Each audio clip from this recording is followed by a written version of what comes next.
Hey folks, Bobby here today, and we are standing in the engine bay of our Ford Ranger pickup truck, okay? This is part of our 2.5 liter series engine rebuild, but this one actually has something to do with the transmission today and a tool that I just created that I want to show you guys what I did. And this is it right here. This is the tool that I created to drive in the brand new seal on the front pump, okay? Let me show you right down here. This is our front pump seal, and we've already got our brand new one installed, okay? And the thing about putting in front pump seals, typically you're in a weird angle trying to do it, and you have the shaft sticking out, okay? So your regular seal driver never works right, okay? But I had this old PVC bubbler that I made years ago, and I got to thinking, hey, I'm going to try to make a tool out of that. So this actually it's a piece of 2-inch PVC.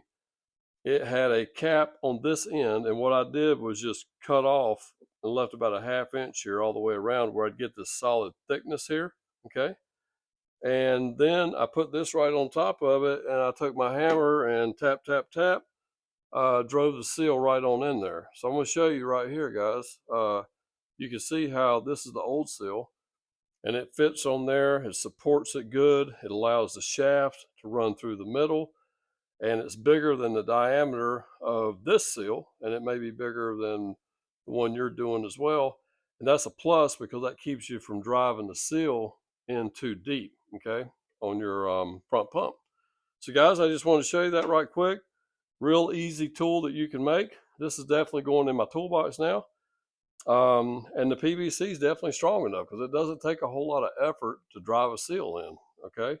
If you're having to bang that hard, you're probably going to mess something up, okay? So 2-inch PVC, and put a cap on it, let it set up, then cut it off. You got you a nice wide edge here. Put your cap on this end, you got something to tap on. There's your front pump seal installation tool. Have a great day, guys. Take care.